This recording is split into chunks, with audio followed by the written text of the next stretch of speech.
আসসালামু আলাইকুম এভরিওয়ান, কেমন আছেন সবাই? আশা করি ভালোই আছেন।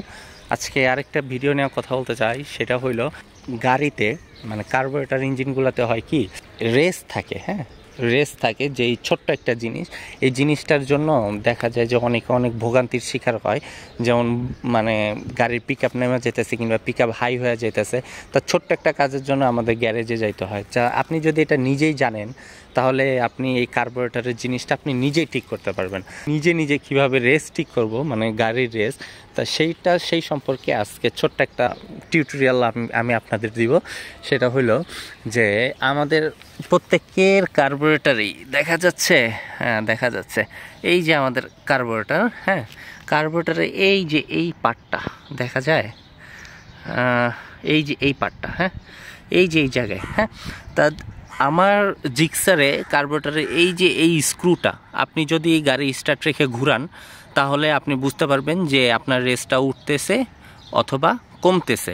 তা অনেক গাড়িতেই দেখা যায় যে এই কার্বোরেটরের পাশের যে স্ক্রুটা, আমার আগে যে এনএস ছিল, এনএসের যে কার্বোরেটরটা ছিল, কার্বোরেটরটা ঠিক এই পাশে ছিল।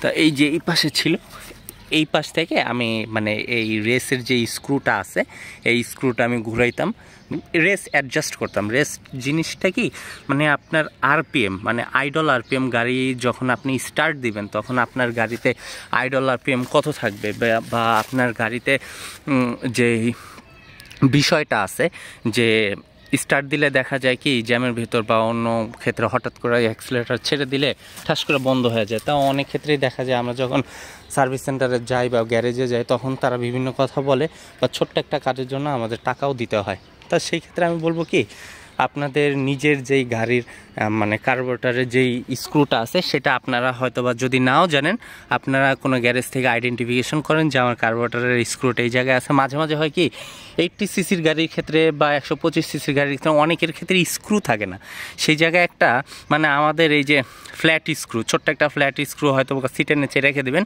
তা এই জায়গায় নাট থাকে, হ্যাঁ ছোট্ট একটা নাট থাকে, ওটা ঘুরে অ্যাডজাস্ট করতে হয়। তা আপনি যদি এই ছোট্ট কাজটা নিজে শিখতে পারেন তাহলে দেখা যাবে কি আপনার যেই মানে রাস্তাতে তো সমস্যার কথা বইলা কয়ে আসে না, তা আপনি বিভিন্ন সমস্যা থেকে দেখতে পারবেন যে ছোটোখাটো কাজ জানা থাকলে আপনি নিজেই সেই কাজটা কি করতে পারতেছেন, সমাধান করতে পারতেছেন, সমস্যা ফিক্স করতে পারতেছেন। অ্যাজ এ রেজাল্ট আপনি যখন কোথাও ফেসে যাবেন বা অন্য কেউ যখন ফেসে যাবে রাস্তায় সমস্যার ভিতর পড়বে, আপনি সেই সমস্যাটা নিজের ক্ষেত্রেও সমাধান করতে পারবেন এবং আপনি অন্যকেও হেল্প করতে পারবেন। সো টিল দেন, আল্লাহ হাফেজ অ্যান্ড স্টে সেফ। আজকের সম্পর্কে, গাড়ির রেস সম্পর্কে, কার্বোরেটর স্ক্রুটার সম্পর্কে এতটুকুই বলার ছিল। টিল দেন, আল্লাহ হাফেজ অ্যান্ড স্টে সেফ, প্লিজ।